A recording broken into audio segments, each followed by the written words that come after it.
Hi friends, welcome to Salem Padma சமையல். நம்ம channel இது வரைக்கும் சப்ஸ்கிரைப் பண்ணாலும் பண்ணிக்கோங்க, பக்கத்தில் இருக்கிற பெல் பட்டனை அழுத்திக்கோங்க.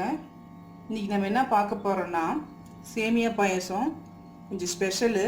வாங்க எப்படின்னு போய் பார்க்கலாம். இப்போ சேமியா பாயசத்துக்கு ரொம்ப முக்கியமான ஒரு ஐட்டம் பார்த்திங்கன்னா இந்த பாதாம் ட்ரிங்க்கு. இது 10 ரூபா பாக்கெட் தாங்க. இதில் வந்து பாதாம் போட்டிருக்கோம், பார்த்திங்கன்னா குங்குமப்பூலாம் போட்டிருக்கோம். நிறைய பேர் வீட்டில் வாங்கி வச்சுருக்க மாட்டோம். இந்த மாதிரி வாங்கி யூஸ் பண்ணிட்டா கொஞ்சம் கலரும் கிடைக்கும், ஃப்ளேவரும் நல்லாயிருக்கும். இதுதான் இந்த பாயாசத்துக்கு வந்து ஹைலைட்டு. இது ஒரு பாக்கெட் 10 ரூபா. சேமியா ஒரு கப்பு, 3/4 கப்பு சர்க்கரை, ஏலக்காய் பொடி கொஞ்சம், திராட்சை, முந்திரி,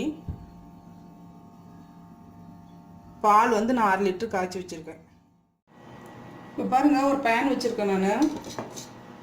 அது நெய் 1 ஸ்பூன் ஊற்றிக்கிறேன்.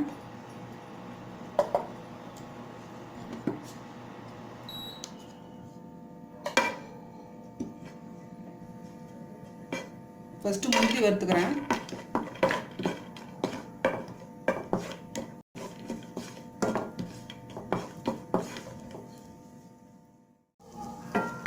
திராட்சை போட்டுக்கிறேன் அதுலேயே.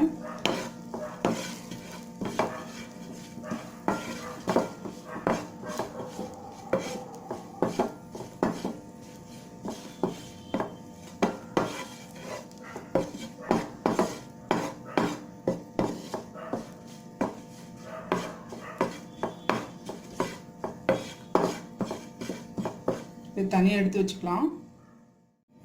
இந்த பேன்லேயே நான் வந்து சேமியா வறுத்துக்கிறேன். வறுத்த சேமியா தான் இருந்தாலும் நம்ம வறுத்தா நல்லாயிருக்கும்.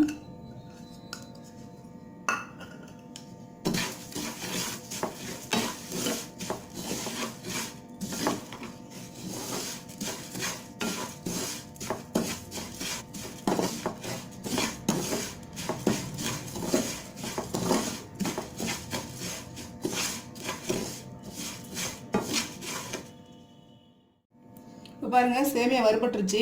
இப்போ நான் வந்து சுடுதண்ணி இதில் ஊற்றுறேன். ஒரு 1/2 லிட்டர் அளவுக்கு ஊற்றுறேன்.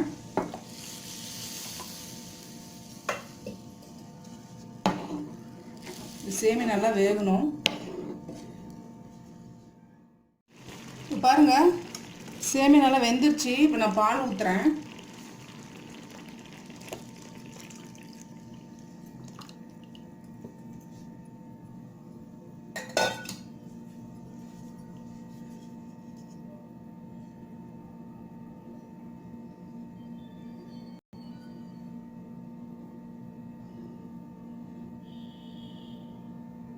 இந்த பாலில் ஒரு 5 நிமிஷம் வேகணும். 5 நிமிஷம் கொதிச்சிச்சு. சர்க்கரை போடுறேன் நான். சர்க்கரை போடும்போது ஃப்ளேம் குறைச்சிக்கோங்க. ஒரு சில டைம் பார்த்தீங்கன்னா பால் தெரியறது கூட வாய்ப்பு இருக்குது, ஹை ஃப்ளேமில் வச்சோம்னா. சர்க்கரை கரையிட்டும். இப்போ பாருங்கள், சர்க்கரை நல்லா கரைஞ்சிருச்சு. இப்போ வந்து பாதாம் மிக்ஸ் ஊற்றிக்கிறேன். நான் வந்து தண்ணியில் வந்து கரைச்சி வச்சுருக்கேன், அது ஊற்றுறேன்.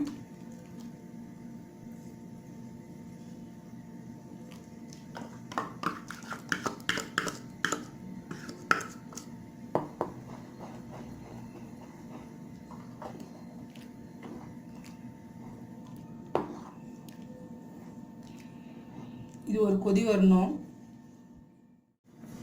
பாதாம் மிக்ஸ் பாருங்கள் நல்லா கொதிச்சிருச்சு. ஏலக்காய் பொடி போடுறேன். முந்திரி திராட்சை போட்டுக்கலாம்.